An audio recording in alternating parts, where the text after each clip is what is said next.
I guess we better add context for the new listeners. So Rich used to live just outside Coventry for a prolonged period of time.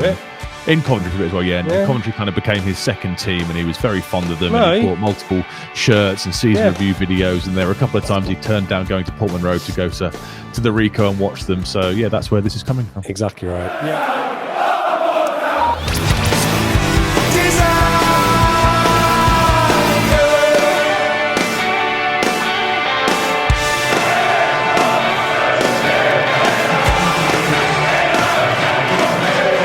Hello and welcome to the Blue Monday podcast discussing Ipswich Town, up or down since 2015. I'm Richard Woodward and welcome to the Prematch Show, brought to you in partnership with our friends at the Greyhound Pub in Ipswich. You can catch us every week, usually live on YouTube, but definitely on podcast after the fact.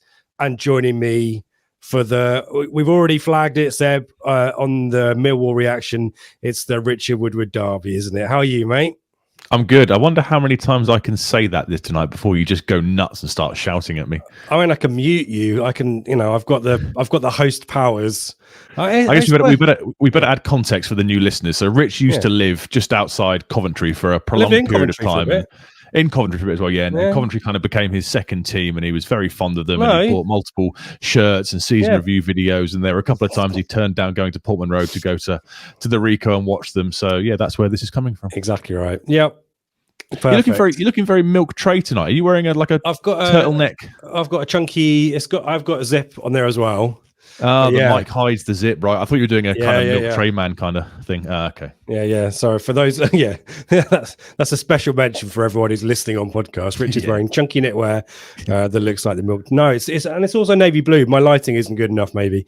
What are you sporting there? Bit of a hoodie situation. I'm wearing the exact same Ipswich Town hoodie that I was wearing last night on the Millwall reaction show. Powered straight through. There you go. Bought it a couple of years ago during lockdown. It's a very warm hoodie that is my comfort hoodie when I get home from work. Lovely and snug, which is what you need when you get to our advancing years. We've obviously mine advancing years. So I lived in Coventry and Warwickshire for 13 years is the punchline of the story, but embellish it however you want. Last time out, Seb, we were talking Millwall, and anything that you forgot to mention or have thought of subsequently. I quite enjoyed the post from in a Millwall vlogger in the away end from Burns' shot that's gone viral. Like, Ifridel, which is like, and then the second tier podcast guys kind of tweeted it like what it's like watching Ipswich this season. That was enjoyable. Anything else catch your eye? No, I'd encourage people to go back and listen to the post-match reaction show that's out there with me and Mikey and you joining in kind of halfway through when you got up the hill. It was, as we said last night, wasn't it? It was an incredibly impressive first half performance that was seen out professionally in the second half. It's the exact tonic we needed after the defeat to West Brom, and if we can follow it up with the 3 points against Coventry, when West Brom can be totally put to bed and we're on 6 points from a 3-game week and still maintain that lovely healthy gap over Leeds.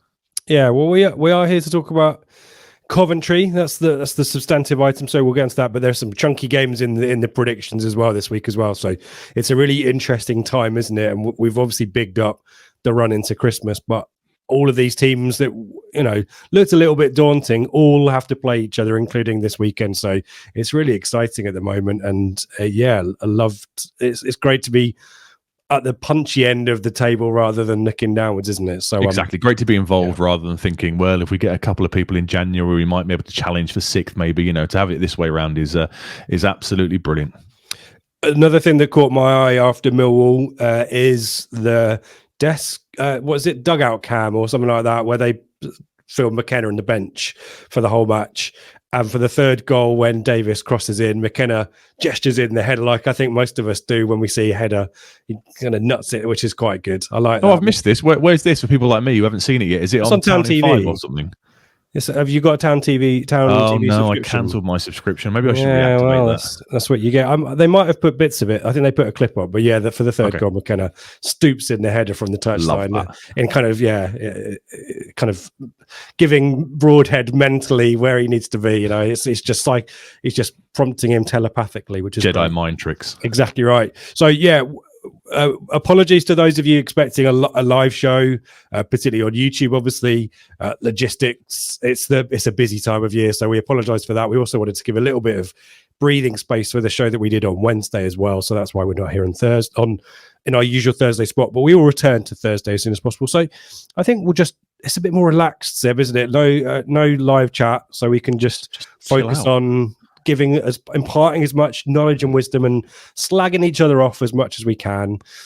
In terms of bits and pieces of news before we get into the meaty topic of Coventry, worth drawing attention to ITFC women. A lot of exciting stuff around the women's team at the moment, drawn against Championship Lewis in the third round of the FA Cup that we played at home on the 10th of December. And it's a kind of a double header of home games, having had none for bloody ever.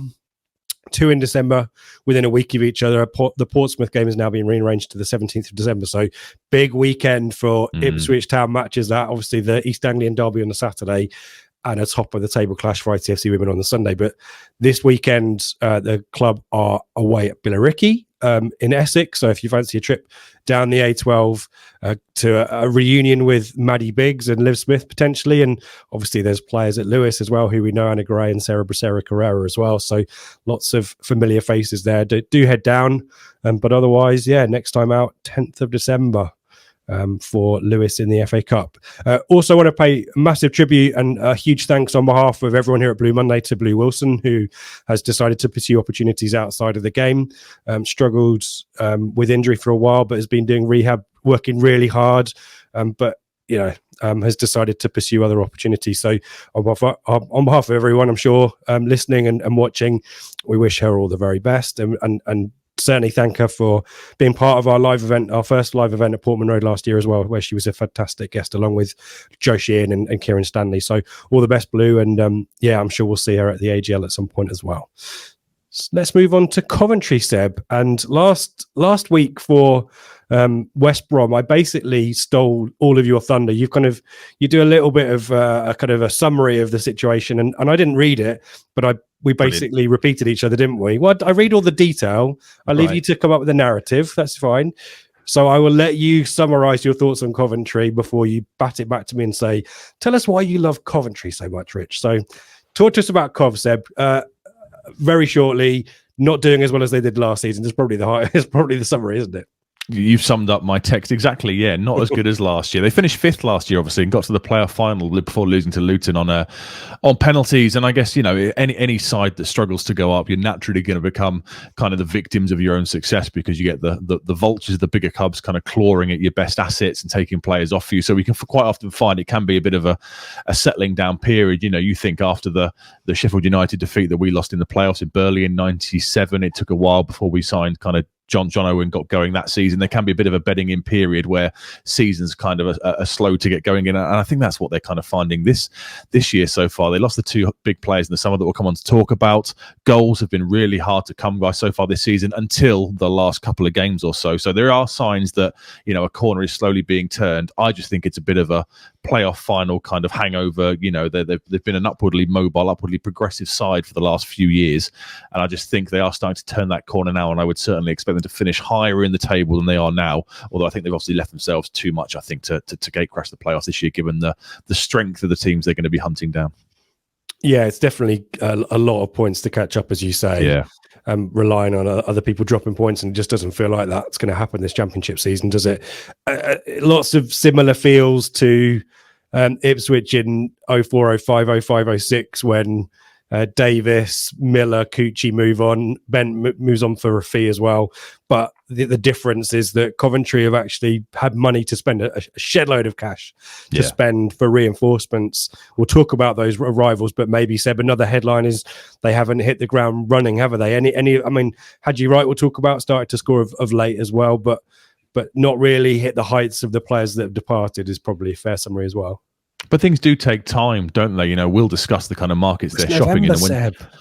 Well, yeah, but when you're bringing in players from the continent, these players do need a settling in period. English football is very different to the kind of maybe slower paced, less physical games that some of these players might be used to. So there's naturally going to be a bedding in period. Dare I use the word gel, as we heard so often a couple of years ago under Mr. Cook. Those kind of things do take time. And as I said, there are kind of signs things are starting to turn for them. But I think it was always natural to have this level of squad turnover and to lose two huge assets who were crucial for your goals and your assists last season, to bring in replacements, those replacements are always going to take a bit of time to bed in. Yeah, it's fair to say that the two players, we'll talk about them later on, were, critical, as you said, for the way they play. Talk to us about the situation in the league table as it stands then. Well, they found themselves 15th on 22 points, played 18, won 5, drawn 7, lost 6, scored 23 goals, conceded 21. The last 5 is a bit meh. 2 wins, 1 draw and 2 defeats. The wins were at home to Plymouth and away to Millwall. The draw was at home to Stoke, and the defeats were away to Preston and at home to West Brom. Their away form is kind of average, so that's most crucial for them coming to Portman Road on the weekend. 8 points from 9 games, 1-2, drawn 2, lost 5. Scored 13 on the road. So they do score goals on the road, but conceded 14 as well, so they also concede a fair few. They had 3 straight defeats away from home before last weekend's victory at Millwall, so they weren't in great form before they went to Millwall last week. They're underperforming on their XG. For all you XG fans out there, they've scored 28 XG versus 23 goals scored. So goal scoring will become a common theme of this kind of analysis. It's where they've been struggling in the early days of the season, given the players that departed and the players that came in, taking a while to settle down. 6 clean sheets this season is decent. It's the joint 4th highest in the league, and they are quite an ageing squad. It's the 5th oldest squad in the division, with an average age of 26 years old. So do you think maybe it's kind of one last opportunity to kind of make a push for it? I guess that would have been their strategy in the summer, go out, get some players in with the cash you've bought in, one last go to keep this side kind of together before you have to maybe reinvigorate it with a sprinkle of youth. I guess that's how I kind of see it. Yeah, I don't know who's the old players in that squad though. I guess that's what confuses me. I'd imagine there's a cluster of players around 27, 28, the majority of them peak players. There's not players coming through. There's a few, but maybe that's the issue, because I can't think of too many over 30s in that squad. But we'll drill into that later on. Worth noting, you kind of talked about the goals on the road being pretty decent, but 3 of them were at Millwall. Before that, it was about a goal a game away from home, which isn't terrible. But yeah, that away form, a little bit average, as you said. And the 2 wins though that you talked about overall have come in the last 2 though. So your narrative of turning a corner, that is fair, albeit we've seen Millwall firsthand, a little bit dysfunctional, a little bit of a team in transition, and similarly Plymouth are maybe not the team they are at home, away from home. So that's a factor as well. And I think should we talk more about that game, because I think there's some controversy in it, but I also think it was maybe closer than it. Well, it's a 1-0 win, isn't it? It's still pretty close on paper, but I think it was a pretty tight affair. Did you watch the highlights? It wasn't a classic. I watched the. No, it looked it. I watched the highlights of the game, and I think the first 2 highlights were, shots going pretty much nowhere near the goal, and I thought, that's going to be the quality of the match. It could be a long 2 minutes watching this. And I think most of the reports did similar afterwards. It was 2 minutes. It was a 1-0 win at home over Plymouth on Tuesday night. There was controversy with the goal. So had WRIGHT got the winner on 75 minutes, it looked like the ball had fully crossed the line before being pulled back to him. He kind of slams home from a kind of Chaplin-esque position, shall we say, in the penalty box. But it did look like the ball's out of play. But we've seen recently, when you do bird's eye view on the balls, sometimes they can look to be slightly still over the line. So we'll leave that one to the officials. But certainly on first glance, my rudimentary eye did tell me it was out of shot. Are you giggling because I said bird's eye view on the balls? No, I wasn't. All right, okay. I saw a smirk and presumed you'd kind of let yourself go a little bit. I was going to say no. I was thinking of something else actually. Okay. Because we're not live, we can kind of deviate as we see fit. I'm just mulling over the thought about the ball maybe going out of play, and I guess things that you could do to resolve that. So it's been a while, so let's discuss it.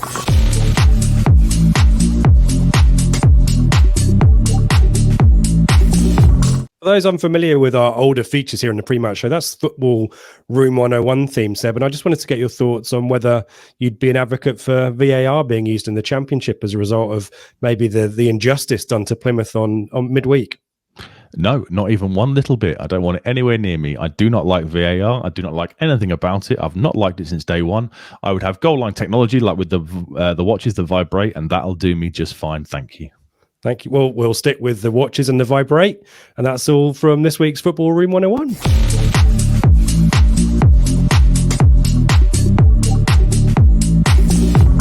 So moving us back on to more important matters, Seb. So yeah, a narrow win, and not without a little bit of controversy.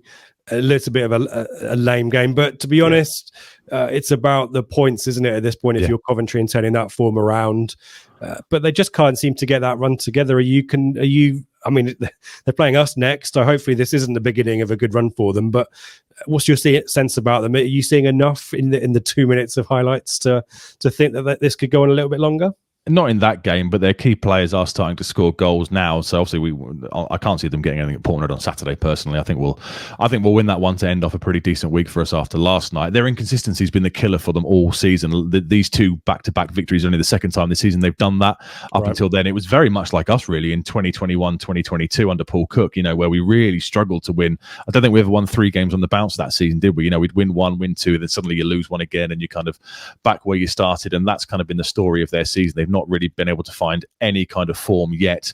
We'll discuss the tactical change they've kind of brought in to try and rectify things, but until they can really nail down that consistency, both home and away, that they're not going to be challenging the top 6, which is why they find themselves also, 15th. And up until recently, I mean, I think it 3 weeks ago, you and me were discussing, is Mark Robins going to come under pressure at some point? I think we were doing predictions and maybe discussing one of their early results earlier in November, and we said at some point, if this carries on, they were in a really bad way, and we were discussing pressure building on him. So they've got themselves away from that, but until they can sort out this kind of awful inconsistency in their play, in their results, they're never going to challenge anything at the top of the table where they want to be, obviously. Yeah, we'll talk more about Mark Robins and the relative success that he's had in his second spell at Coventry. I guess the thing is, last season, we'll talk about that now just for a second. I guess the question is whether it set a level of expectation for this season that they're not able to meet, or whether last season was just an anomaly and enjoy the ride, get the Wembley playoff final. If you win it, fantastic, but otherwise I guess the money spent, Seb, makes it difficult for Mark Robins to justify the underperformance. And we're December now, aren't we, by the time this goes out?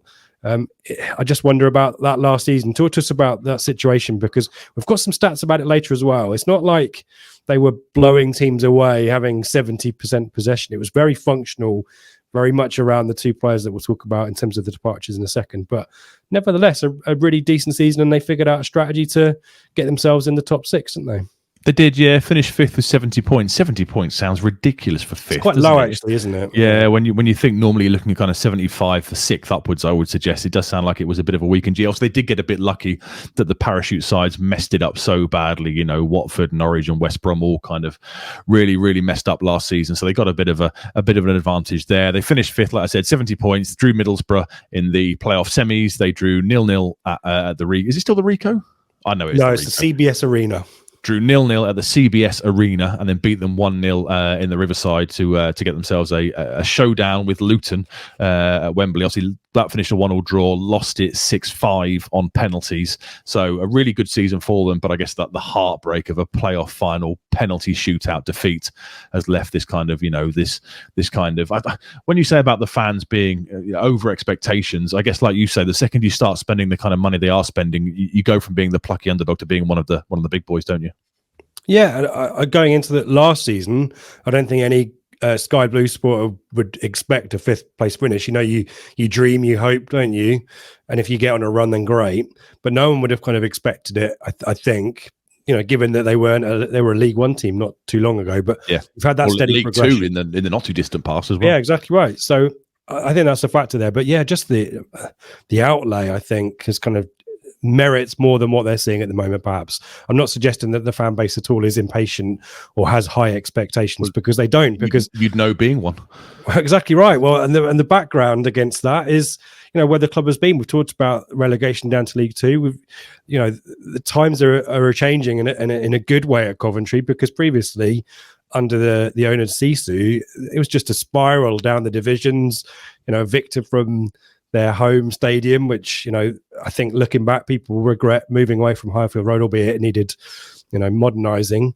But it has been a really tough time to be a Coventry supporter. And now you've kind of got that, the same kind of feeling that we have a little bit. Admittedly, our ownership takeover kind of precipitated the change in the upward trajectory we're seeing now. Whereas at Coventry, Mark Robins performed miracles despite the owners. So it is an interesting time at Coventry, and everything still seems to be on more of a level footing now. Doug King, local businessman, is now the majority owner.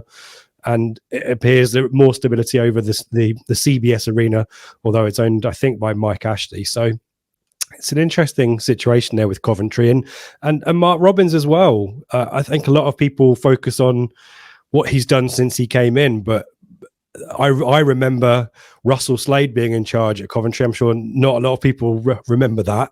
There was a bit of conveyor belts of managers who just couldn't get the team working, certainly in the Championship, and they got relegated, and certainly in League One, they couldn't bounce back, and then spiraled even further, and Mark Robins couldn't prevent that when he came in for the second time. But the first time around, he left them for Huddersfield on a pretty high. They were doing pretty well in the Championship, and Mark Robins' career tailed off massively at Huddersfield. I think he had a 30% odds win ratio there, only 68 games, I think. Left for Scunthorpe and didn't manage to do anything with them, and they were League One at the time. So when they both came together, Robins and Coventry in 2017, it kind of felt both were kind of at the bottom of where they could be. And far forward, 5 years there, but it's you have to give a huge amount of credit to Mark Robins. You know, maybe not a name that would have been fancied by too many Championship clubs back in 2017, but now, admittedly, this season is a little bit disappointing, but nevertheless, he's got a lot of credit in the bank, hasn't he? Very much so, yeah. Like you say, it's kind of takes them over at one of their lowest ebbs. You know, he can't prevent the relegation.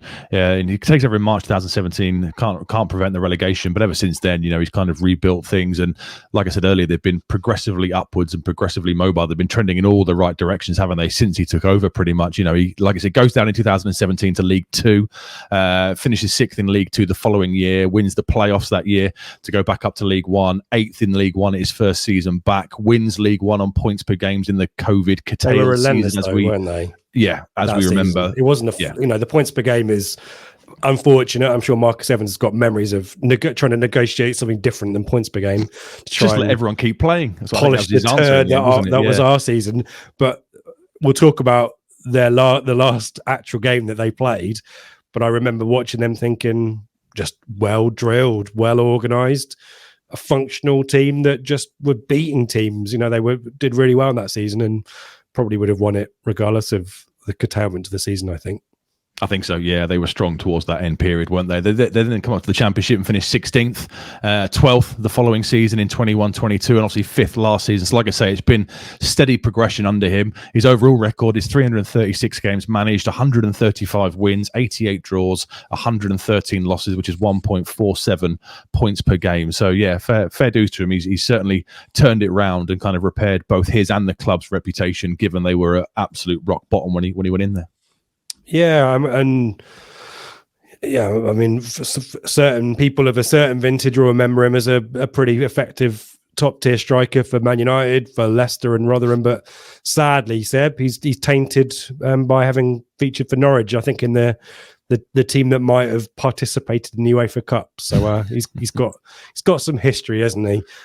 Talking about the best team in East Anglia at the moment, at least, the record against us is not great, is it? We've got the upper hand, haven't we? We do have the advantage, yeah. 38 wins for us, 25 draws between the two sides, and 25 Coventry wins. The last match against them was a 1-0 win for Coventry at Portman Road in March 2020. I think it was 2 weeks before the lockdown was initiated for COVID. Coventry went 5 points clear that night, top of the league, and extended their unbeaten run to 14. We lost our 6th game in 8th, having been top of the league, I think, only 5 weeks previously. End of January, we were top of the league, and we messed it up incredibly badly. There was the god-awful defeat away to Blackpool, the defeat at home to Peterborough in that run. It was a horrible time, wasn't it? We were there for that, weren't we? We were. Jim Freddie Sears missing in the 90th minute and then winning it 1 minute later. Yeah, they went up the other end. I also remember it was very windy that day, but it was bright blue skies for the whole afternoon. And then when we left, it was grey and absolutely bloody miserable, wasn't it? Yeah. Very typical of our position at that point in the table in our season. I also remember the bloody lovely away kit that Coventry had at that point, the third kit, the two-tone kit. Loved that. And also Matt Godden, I think, scored the goal that day, and he's still there. Yeah, he did. Yeah, he's still there. We'll discuss more about him later. Yeah, the last win for Ipswich was in February 2012 away at the Reclass at the time 3-2. Were you there, I presume? It was, yeah, and that was at Chopra. If we're talking weather, it snowed like really bad. Yeah. And I remember the drive home was basically, we were drifting around corners and roundabouts. It was pretty wild. But one of those rare moments, that team, that era, Rory Fallon played that day for us. That should give you some insight. Andy Drury, I think. No, he didn't. Did he not? No, he joined earlier on. He was a keen. Rory Fallon was a keen signing. I thought this was a keen win, wasn't it? Maybe not. February 2012. That's dual. Is it? Well, I've definitely saw Rory Fallon play for Ipswich at the Rico then. But yeah, this one made with still a shit era, I'm gonna swear, but made up for it for the last minute winner, which was great. So yeah, a great header from Chopra, really good header. And the last time we beat them at Portman Road was the same season. We actually doubled them that season. It was September 2011. I think this was on Sky, and I think there was a bit of epic bants about rock, paper, scissors to take a free kick between a few of the players. It was a 3-0 win, Martin Craney own goal, Keith Andrews and Jason Scotland with the goals. And I'm sure there was that rock, paper, scissors thing, which kind of went a bit funny because Jimmy Bullard was such a character that went on social media a little bit. Not a fan. Speaking of the lineups, as you just were, I'm going to throw one of my lineup quizzes to you, but I'll give you the choice of the 3 games. So you've got the 1-0 defeat March 2020, the 3-2 win at the Rico in February 2012, or the 3-0 Portman Road game in the September 2011. Which one do you want for your lineup quiz? I'd suggest maybe don't go for 2012, seeing as you thought Rory Fallon was still playing and Roy Keane was still in the dugout. Yeah, I'm still going to look that up later on. I've literally got it here, so I can put it right. Fair enough. I mean, the 2020 team is too recent to be challenging. Yeah, but I'm still probably going to put that team out of my mind anyway. Let's go for the 3-0 because I've already got 2 of them for free, haven't I? 3 of them actually, haven't I? 3 of them. Bullard, Andrews, Scotland. It's a 4-4-2. So yeah, you've got Bullard, Andrews, and Jason Scotland. So. Was Martin Fulop in goal? No. Ex-Coventry as well. Who was the keeper then? Oh, man, this is going to be really tough. It was a loanee. We had loanees left, right and centre at that time for our goalkeeping position before we signed Scott Loach. Yeah, that's it. Yep. Stockdale was the keeper. Back 4, right backs playing out of position. Is Tommy Smith in there? Nope. Oh, man, this is going to be really difficult. And because we're not live, I haven't got any help from the chat. And what will be happening is people will be driving to Portman Road or walking down listening, and they'll go, Rich is a bloody idiot, Rich. You're a Coventry fan. You've forgotten Eva Ingham-Arson. I should have given you the Coventry lineup. You'd have got that straight away, wouldn't you? Ibrahima Sonko. There you go. Yep. There you go. That's 2. Or Chopra in the team. Yep. So you've got both the forwards, Scotland and Chopra. You've got the keeper, Stockdale. Ryan Stevenson, Andy Drury. I'm trying to remember players from that era. No, neither. I'm going to need some clues, I think. Right back was a player out of position that Mick kind of moved up the pitch as soon as he took over. Yeah, he was the right back. Roberto left Carlos. back. Left back. You'll know. Cresswell player. Well, yeah, Cresswell. The centre back alongside Sonko. You might not get it. It was a loanee on loan from, I think it was Stoke at the time. Danny something. No. Yeah. Danny, you're on the right track. Oh, I really love that thumbs up feature's not working for me right now, is it? It'll come to me later on. I know I quite liked him actually. Danny Collins. He didn't want to sign for us, did he? Though. No, I don't think he was. This is the kind of Barnsley away era, isn't it? The game that we were talking about the other week, the 5-3, was it? I think that's the following year. I think that's the following year. Okay. November 20. I don't know. It might have been that year. It might have been 2011. I can't remember. It was a load of drops that year. So you've got 2 more central midfielders. I think we played 4 central midfield. I think we were playing a diamond at the time. Oh, we were playing a diamond, and then I think we all combined age of like 107. We got beat pretty convincingly the next game because someone figured it out. The bloody duel. I'm going to need some clues. You've got Lee Bowyer was I think the left-hand side of the diamond, and Leadbitter I think sat at the base of it. Oh wow. Blimey. Aren't we spoiled in the modern era after hearing about the turgid situation there? Thank you, Seb, for embarrassing me there, and apologies to everyone who knew the answer. I've moved crap eras out of my brain to make space for other stuff. I'm getting old. I do have memories of good games against Coventry though. The 2000-2001 season definitely jumps out because we doubled them. I remember a 90th minute on Sky winner for Fabian Vilnius, who Royce across. It was a diving header, wasn't it? Pretty good goal. I think Royce pushed the cross in. Lovely cross, if I remember rightly. And there was I remember Jermaine, it was main game on Match of the Day, Jermaine Wright, Portman Road, long ranger that kind of took a deflection, went in, and Bellamy was playing, I think, for them. Was that the game we officially secured safety? And it was like in February or something? I'm not sure. No, I think it was a bit after that. I think it was March, April, because I think this is the game that basically made Coventry almost relegated. I think they got relegated that season, didn't they, under Strachan? Right, okay. So I think that game kind of put them on the brink. But yeah, I can't remember who scored the other goal in that game. It might have been someone like Matt Holland sliding in or something. But yeah, and also I was going to mention the 3-2 in the snow, but you beat me to it, so that's fine. Any particular memories for you, Coventry? Well, we tripled them that season, didn't we? We played him in the cup as well. Titus Bramble scored, and obviously, God bless him, David Johnson scored his last goal for us. It was a lovely ball played forward from Stewart in the centre circle. He kind of volleys it forward. Johnson chests it down, closes in on goal, and fires it between Chris Kirkland's legs. So nice to get a triple over Coventry that season, and nice for Jono to sign off with his last goal for the club. And you can remember it in vivid detail as well. It was this week, actually, because I saw somebody tweeted it. Was it you tweeted it with your goals thing? I have posted the goal, I think, but I don't think I tweeted it this week, no. Okay, I think I saw it on X somewhere this week, so it must have been this time of year. Yeah, and I think I'm trying to remember other links to Coventry. Richard Wright, I think, made his debut. I'm sure Craig is shouting that Steve Whitten played for Coventry, didn't he? One of the famous ones also is Pablo, isn't it? The 3-2 under Roy Keane. Pablo in the 97th minute. You know, they equalised. I was there for that. Yeah, blimey. Richard Wood, whatever it was, and then suddenly Pablo goes down the other end and gets the winner in the 97th or whatever it was. Yep. Very good stuff. Well, let's bring things right up to date then. We've mentioned these high-profile signings. Should we start with the departures first? Yep. Departures and then who's come in, because there's some big money come in, haven't they, Seb, in the summer? Yeah, very much so. Obviously, Victor Gyökeres is the main guy, isn't he? He got 21 goals, 10 assists last season. He's also started very well for Sporting Lisbon. They signed him for 20 million quid in the summer. He's got 7 goals and 4 assists in his first 10 league appearances so far this season over there. So he's a hell of a loss. But obviously, they got very, very good money for him. I think he was linked with a couple of Premier League sides. I think West Ham and Everton were kind of linked with him tentatively, but he made the move back to Portugal where they signed him from, and he's really hit the ground running there.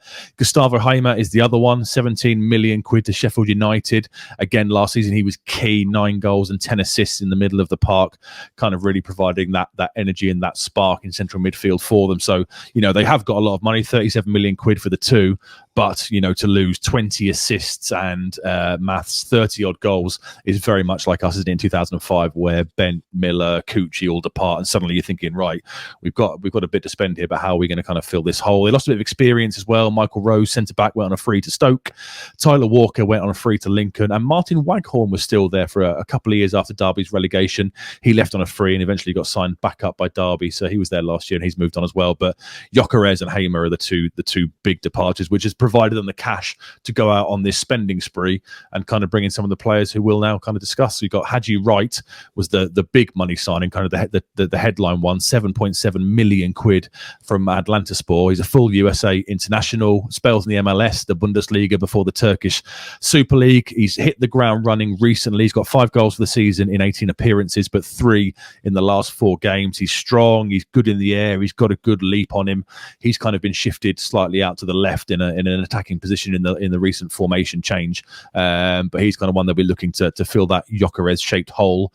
Ellis Sims, a name we all know, obviously, from the summer. We were heavily linked with him. There were pictures in the Telegram group of him at a service station somewhere in the UK, and the detectives amongst us were trying to work out if that was a southbound one or a north. Did we ever find out which one it was? I thought it was Corley, which is just outside Coventry. Oh, okay, right, fair enough. Going west to east. I think the hope was, he was travelling down from Liverpool, wasn't he, to have a medical or whatever. He signed for them for 3.5 million quid up front, rising to a potential kind of £7 million. Hasn't really worked for him so far. 2 goals in 18 appearances. He's become a bit of a bench option recently. Liam Kitchen, centre-back, has arrived on from Barnsley. Only 6 starts so far this season. They signed him for 4 million quid. I'll let you pronounce the next one. Milan van Uwijk. Thank you. He's a very, very pacey right back. 3.75 million quid from Heerenveen. 14 appearances. He's kind of slotted in quite nicely down that right hand side. I think it was him that got the assist for Plymouth against Plymouth with the ball out of play. He got the pull back to find Wright in the penalty spot on Tuesday night. Bobby Thomas, centre back, 2 million quid from Burnley. Made 16 appearances. So again, he's slotted in quite nicely. I'll let you pronounce the next one again. Hiro Sakamoto. Thank you. Like him. £2 million, yeah, £2 million right winger / right forward, a couple of million quid from Oostend in the Belgian National League, that is, isn't it?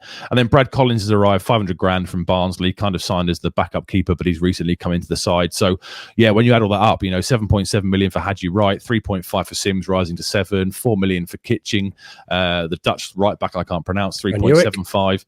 They've gone out and spent some real money. Fair play. They've gone out and reinvested the money they got for those 2 star players, and I guess now, having had a bit of a bedding in period, they'll be looking for those guys to really step up and fire them up the table. Yeah, you were right to mention the kind of Paul Cook to Demolition Man situation there. On paper, big pedigree players there, but you can't just all chuck them in at the same time. And similarly, when you take out Gyökeres and Harmer, who essentially were a bit of a covalent bond, to use a Harry from Bath. Yeah. Not only do you take their individual contributions out, but you take them out as a partnership that has created chances both for themselves and each other, but others in the team as well. So big gaping hole there, and you can bring in as much quality as you want. It's a tactic that worked last season to get them into 5th, but you need to reset, and all of those players, not all of them came in straight away as well. So that time to bed in that you keep talking about is important. I like Liam Kitching. I thought we would go for him when just in advance of maybe we were for him before we went for Tuanzebe. But I think has been a bit of a slow burn signing, but started to form a pretty good partnership with Bobby Thomas at the back and Brad Collins as well. I think the 3 of those are kind of creating quite a solid situation there as part of the transition step from a 3 at the back to most recently a 4 at the back as well. Talk to us about this kind of style of play and the system that Robbins he's trying to evolve it, isn't he? Because it hasn't been working as a 3. Yeah, so it was a 3-4-1-2 used for the kind of most occasions this season, 13 times in total. But after 4 defeats on the bounce in October / early November, they shifted it to a back 4. It's kind of either a 4-3-3 or a 4-2-3-1, which is basically the same thing, isn't it? You just advance the central midfielder slightly more forward. They've kind of shifted Haji Wright out. He's gone out to the left-hand side, kind of cutting inside. So he's still chipping in with the goals, and Matt Godden goes through the middle as kind of the focal point. So there's been a bit of a change of formation. The keeper has dropped out as well. Brad Collins has come in and won. He's kind of started the last 3 games, not conceded a goal yet. They've kept 3 clean sheets on the bounce I think they drew 0-0 with Stoke, and then the wins over Millwall and the win over Plymouth. So they've done decent to kind of tighten things up at the back, because that run of 4 defeats was probably when we were really discussing the pressure that would have been building on Robbins. Yeah, and in terms of the style of play, we both had a look into this and tried to figure out the strategy, but there isn't anything obvious. They're not a long ball team. The possession actually was much lower last season. They got into the playoffs with 46% possession overall on average, which was 16th for possession in league and in the championship. Sorry, so I think in terms of style of play, it's going to be a combination. In terms of the types of long passes and short passes, they're not too dissimilar to us. But I think, Seb, the difference is the attacking phase, isn't it? And getting chances away, perhaps. Yeah, so they're similar in terms of their amount of passes per sequence and getting the ball forward. We get the ball forward slightly quicker. The big difference is that we get off way more shots at the end of our moves. We've had 50 more shots than they have across the season so far. We're now clinical we can be. We saw that the other night. They kind of will look to get the ball forward as quickly with similar kind of passing numbers. However, much more often we end up getting a proper shot on target. They're a bit of a counter-attacking side so far this season as well. I noticed in the highlights against Plymouth, they had 3 quick counter-attacks, all of which ended in shots. So that's something maybe to watch out for on the weekend as well. Yeah, I mean, Coventry games are not goal fests, are they? +2 goal difference overall. You mentioned the clean sheet, 6 in total for the season, which is pretty high actually. Joint 5th in the table, and 23 goals for overall this season is 16th highest in the league, but 21 goals against is pretty good, 5th highest. So maybe a little bit miserly in both boxes, perhaps in terms of entertainment value, and crosses there is a threat as well, which again makes them very similar to us. We know the threat that Leif Davis has. It seems like Coventry pursue that threat as well. Yeah, and I think it's very much like us. They will look to get to the byline and pull the ball back for kind of the higher XG opportunities. 21 crosses per game is the second highest, with an average of 5 of them being accurate, which is kind of joint fourth along with us. So yeah, very, very similar in terms of patterns of play and how they kind of set up for games. We're just much more clinical at getting shots off at the end of our moves than they are. And goals from set pieces as well. Yes, 5 goals from set pieces away from home is the second highest. So a bit of physicality in there. Obviously, we've had this horrible habit of conceding from set pieces recently. The West Brom, the Rotherham equaliser, it's things that have happened recently. Hopefully, we can tighten that back up again because they will be a threat from those set pieces. So in terms of the difference between the two teams, we kind of thought maybe they're a little bit more stingy at the back, perhaps. But it just maybe, all the attacking pedigree that they brought in, those players starting to get familiar and maybe figuring stuff out. But at the moment, the creativity just isn't there. And man for man, you're not seeing a Chaplin type player or a Broadhead type player or Davis, even Hurst. If you compare Hurst to Haji Wright, I mean, Haji Wright's got some good goal contributions in there, goals and assists. In fact, Godden and Haji Wright contribute 50% of all of Coventry's goals and assists. And that's very different to us, where our leading scorers are Broadhead and Chaplin, I believe. But Haji Wright, I think, is frustrated. Got 0.75 XG per game and is the biggest offender for big chance missed in the whole of the division. So I think that's the issue. When you're creating the chances, but they're not necessarily being put away, you're going to struggle to win matches, aren't you? Godden's contributing as well, but the goals don't seem to be spread around the team, perhaps, and maybe that's a factor. Anyone else? Yeah, their central midfield can kind of be described as industrious and heavy work ethic and tenacious. You've got Ben Sheaf, Josh Eccles, and they had a guy called Jamie Allen who was kind of playing the more advanced role against Plymouth the other night. But none of those are really kind of creative players. They're all ones that will snap into tackles and look to win second balls and really get involved, but there's a real lack of creativity in that central midfield area. Ben Sheaf's the one who kind of will get involved the most, averages 82 touches per game and 4 tackles per game. For a comparison, Morsey averages 75 touches per game and 3 tackles per game, so expect maybe a coming together from those two. But yeah, that central midfield area, they've got Callum O'Hare, who's working his way back from an ACL. He suffered that on Boxing Day last year. He's working his way back, and I guess the logic is that maybe he can slot back in and provide a bit of creativity, because you'd kind of describe it more as a Hyam, Douglas, Scouse midfield than you would a Morsey, Broadhead, Chaplin kind of three. We haven't got a special sting or ident for you for this, and your kind of your stat rate is maybe deteriorated because of West Brom, albeit that Scarlett shot looked like it should have gone in against West Brom. That stat that West Brom tail away at the ends of halves didn't really, I mean, it might have been true, but it wasn't true against us. So there's a lot of pressure on you for this week. It's a thing now, is it? Right? Yeah, I'm ramping the pressure up on you. Come on. Oh, brilliant. Right. Seb's nugget of the week, or whatever you want to call it. I get a couple right and you use it against me. Isn't that nice? No, you weren't wrong last week. It was irrelevant, wasn't it? You got good news and irrelevant news, David. Give us your stat of the week. This one is only the fact they're very much a second half team. They've scored 15 goals in the second half of games, which is the 5th highest in the division, and 7 of those have come after the 81st minute. So if it's going okay at half in the first half, don't rest on your laurels, because they can be very strong after the break. He's resting on his laurels. Given we've got extra time, I've been able to do a lot more research. Their referee tomorrow is on Saturday, or depending on when you listen to this, is a guy called Andrew Kitchen, who's first Town game of the season. A few insights to him.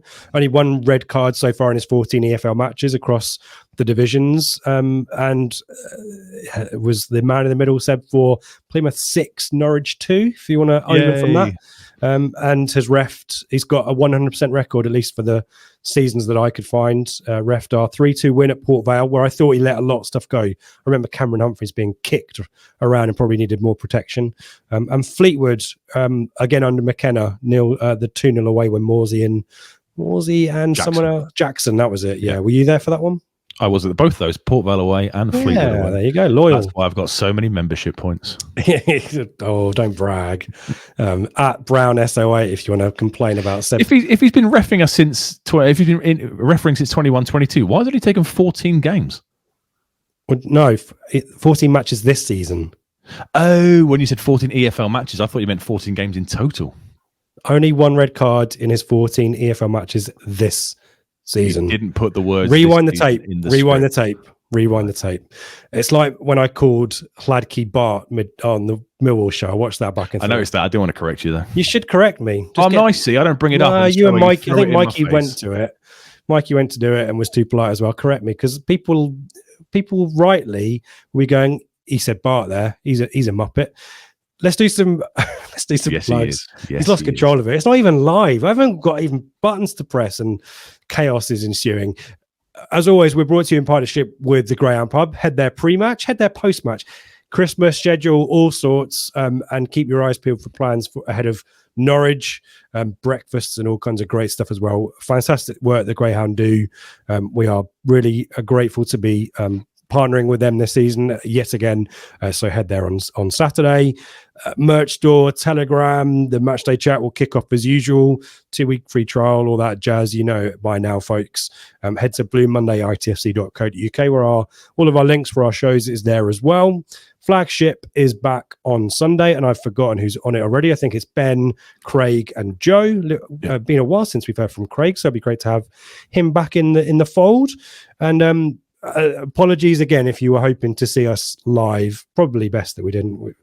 The host has been lousy this week. It's been a long week for me, but we'll be back in the usual. You're emotional because of the opposition. I'm so conflicted. Head versus heart, etc. You know. Yeah, and you know when they start singing up "Play Up Sky Blues" on Saturday, when we sing together, we'll never lose. I will be really conflicted there, but. You know, you do what you have to do, Seb. You power through. But yeah, join us for the Flagship Show after the fact on Sunday, and next week, usual deal. We haven't got a midweek game, have we? No, we get a week off before the craziness starts. We've got so we'll be live next Thursday for Middlesbrough because I'm travelling up on the Friday for a night out in Newcastle, and then normal service will resume after that with the build up to we've got Watford midweek, and then we'll see the big one the following weekend at home to Norwich. Seb, beer, sometimes cider for anyone who sees him out in Newcastle ahead of Borough. And do support our mates at wearthesport.com as well. Blue Monday, all one word for a 15% promo. Lots of iconic Ipswich moments. And I hear, Seb, that a David Johnson v Walsall tribute is maybe in the works. No promises. Brilliant. That'll be my choice. I'll get that. That'll be wicked. So let's talk about what McKenna is going to do. A little bit of rotation midweek, one out of necessity, as we talked about in the excellent Millwall post-match reaction in respect of the right back. Other than that, Seb, what would you be thinking about changing, if anything? I don't think I'd change anything. If I could keep it all the same, I probably would. You know, the fact there's no midweek game next week helps. They get a full 7 days off after this to prepare for Middlesbrough away. I guess the big questions will be, is Williams not serious enough to keep him out? If there's a risk, then don't take it and leave him for Borough. And can Tuanzebe play 2 games in 3 days? I guess they're the only two kind of real burning questions. Apart from that, keep it all the same. You know, the players that came in, Luongo, Tuanzebe, Clark, I thought they were all excellent last night. And if it was the same 11 at 2 p.m. on Saturday, I will be most happy. What would you do? Would you change anything through choice if those players could play again? If Williams is a slight doubt and Tuanzebe can do it again, would you keep it all the same? Yeah. Yeah, and to your point about Tuanzebe playing 2 games in is it 3 days? Wednesday. Well, it's Thursday. Wednesday. Bloody thumbs up thing. For those of you who are watching on podcast, StreamYard have got this feature, and I think it's just the host. As soon as I stick my thumb up, it creates a graphic for it, but it's just me that it does it for. And we need to figure out what else it does, because I must be able to do all kinds of fun stuff. But I was counting with my thumb, so I'll count with my little finger. So Thursday, Friday, Saturday, so 3 days fine. Thanks for double checking the math. Yeah, well, I have to. There was the one bit of the script I didn't double check for you. Right. Tuanzebe was basically cigar and slippers job. Yeah, pipe and slippers definitely. The Millwall heat map that Dan in the Telegram group posted. Yeah, that was great. This Tuanzebe hole in the Millwall heat map where Tuanzebe was just basically a brick wall. So I don't think he wasn't like he was running up and down the pitch, was he? So I'd hope he can feature, and I like that Burgess Tuanzebe back pairing, and so I'd keep it the same. If Williams is fit, bring him in, albeit I kind of feel sorry for Clark. I want Clark to go on a bit of a run of form, but I think Williams is probably the better of the two at the moment, isn't he? So yeah, I think other than that, it's nice and easy for McKenna, isn't it? And maybe hopefully see a little bit more of Scarlett perhaps. just needs a bit more game time, I think. And there was a really good debate. Again, I keep advocating for the Telegram group, but this is the kind of stuff that we talk about. The quadruple substitution was debated in Telegram. You guys didn't really talk about it on Wednesday night. The thought was that Scarlett might have benefited from playing around the kind of starters, as it were, to kind of get the familiarity. Do you see some sense in that? Yeah, we discussed it. Me and Mikey discussed it. I said I wasn't a fan of the quadruple happening at the same time. 2 and then maybe 10 minutes later, 2 more follow is how I would have probably liked it. But I can understand why. You want to get players off. You want to get them rested before the weekend, before another big game. So I can understand why it's done. But yeah, it would have been interesting, wouldn't it, if Chaplin and Broadhead or Chaplin and Burns stay on and Scarlett comes in. Would you have perhaps seen maybe a slight, because there was a drop off in the whole of the second half in reality. So perhaps if he'd had that kind of more solid players behind him without the whole of the front four getting up to speed at the same time, then potentially he could have benefited from that. But I'm starting to really like him. I was critical of him away at Bristol. I was critical of him, how he was closing people down, and I think Joe pointed out in the Telegram group, this is probably what he's been told to do. He's following in instructions. Otherwise, McKenna wouldn't be putting him on in this kind of situation. So yeah, I'm starting to really like him. That view of the effort at West Brom, we were behind the goal. Obviously, there was a view taken from a West Brom fan in the stands. That was ridiculously close. I didn't realize how close that was to going in. And that would have made it quite interesting the last couple of minutes. So yeah, really pleased for him. It's not a loan that's really worked out yet, because he played for Spurs in the Carabao Cup, and that kind of killed him, didn't it? Because it meant he couldn't feature for us. So I assume he'll get the FA Cup third round, depending on who it is, if it's a relatively straightforward one. But it'd be nice to see between then and now, if he can just get a few minutes, maybe the odd start, that'd be beneficial to him, I think. Yeah, it would be good to score some second half goals, because we obviously didn't do that on Wednesday night as well. So yeah, in a good place, and let's convert all of our research, all of our hard work, Seb's hard work, into some predictions.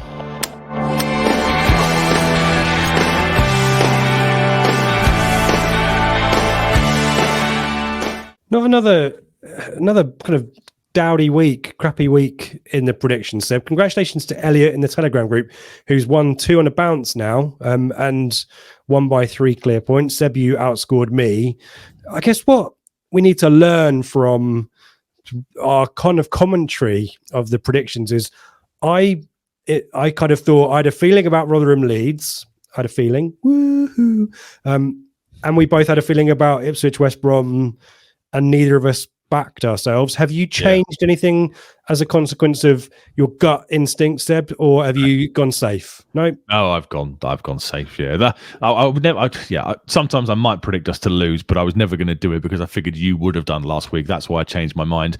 I didn't call the Rotherham Leeds result at all. That was totally on you. You said there's a chance, and I kind of laughed it off and said you were a fool.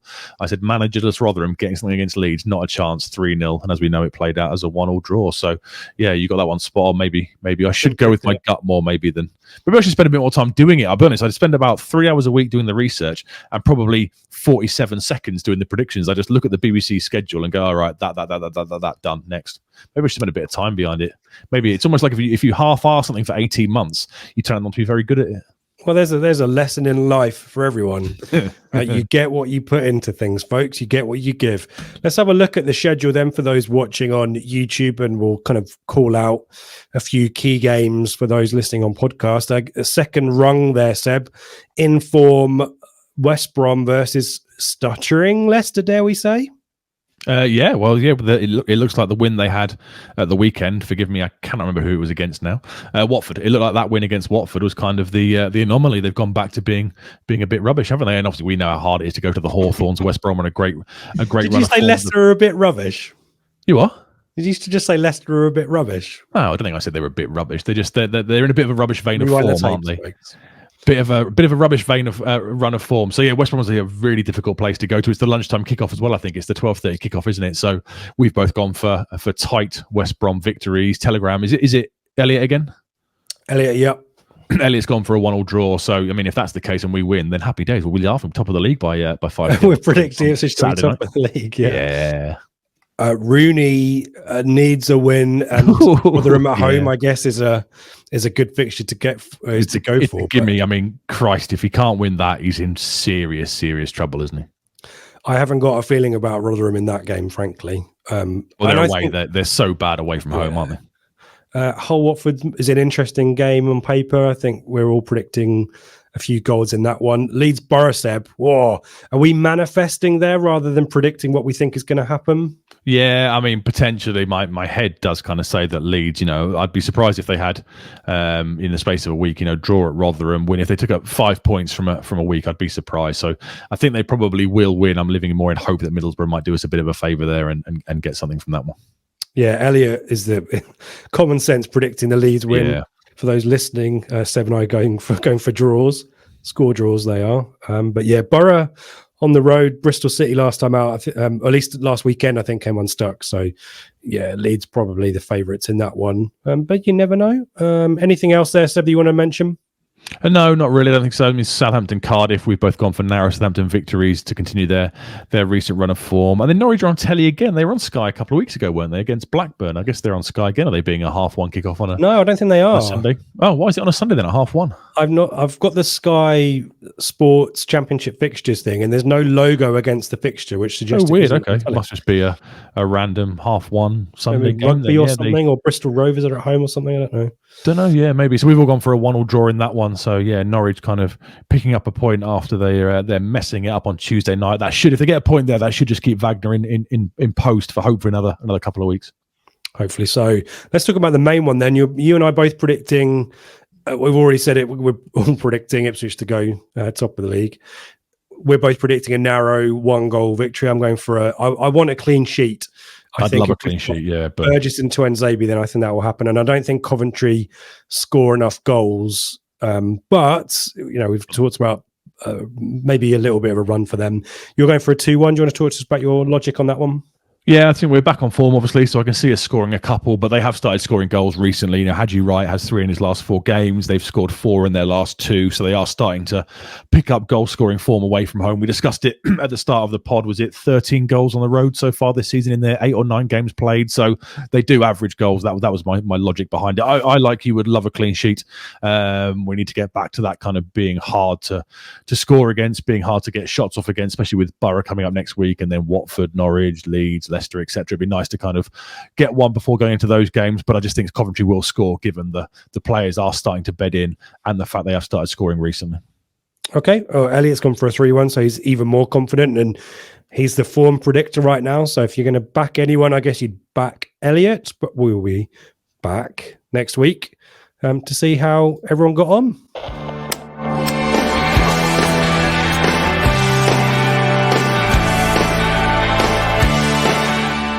Thank you, everyone who's made it this far. If you're listening on podcast or if you're watching on YouTube, we appreciate everyone. If you want to give us a thumbs up, we'd appreciate that even more. It is the season of goodwill to all men. So Seb and I would appreciate that very much, and a 5-star review on your podcast app of choice. Do tweet us if we are in your top 5 on Spotify. A few people have done that. It's nice to be liked. So if you want to give us a bit of an ego boost about that, then we'd appreciate that as well. But the key things, head to Blue Monday, ITFC.co.uk for the info you need. Flagship Show back on Sunday, as we said, 8 p.m. live. And we'll be back at the usual time next week. And Seb, thank you as always for all of your hard work and research. And I'm feeling a little bit of pressure because I'm clicking the live chat, but I don't have to do that. So we can take this at a leisurely pace. Is there anything that I've forgotten to say or need to say before we go? Or we lost to West Brom. Does the final word for the show come back to me? Yeah, it's you. Right, well, so you can say goodbye to folk and forget. You can add in anything I've forgotten. No, thank you to everyone for listening and watching. Apologies it wasn't live. We'll resume to normal service next week. Wrap up warm at the weekend, and I'll pass it back to you to give us an inspiring Churchillian sign out. Are you gonna? So, if you want some requests for background, I think I might go for some Christmas lights. Seb, are you going to change your background for anything Christmassy that people can look out for next week if they're watching live on YouTube? I have you have it as well because I picked one up for you. Oh, yeah. I have a epic Christmas countdown, which is I'll get it out for next week and put it on the shelf here where I still can't do it 5 years on, where the Blue Monday hat is. I have a Hans Gruber falling out of the Nakatomi building Christmas countdown. So you slide it down from Die Hard, you slide it down each day, the closer it gets towards Christmas. So I'll put that on the shelf up there and the viewers can enjoy it the closer we get to Christmas. It is an epic decoration. I have to give you credit. You found it. Sent me the WhatsApp link a couple of months ago. bought it, completely forgot about it, and it turned up kind of 6 weeks later, and I bought one back for you. And they are brilliant, aren't they? Have you set yours up yet? No, I'll do that. Well, when this goes out, it will be constructed. It will be in use, and yeah, maybe some stuff will feature in the backgrounds as well. But yeah, thank you everyone as always for watching. Enjoy the game. Head to the Greyhound if you are in the vicinity. If not, join us on the Matchday chat and Telegram. And to clarify, when I say "Come on, you Blues," I mean Ipswich Town Blues, not Sky Blues. So just in advance of me doing this. So here we go. Ready? Come on, you Blues!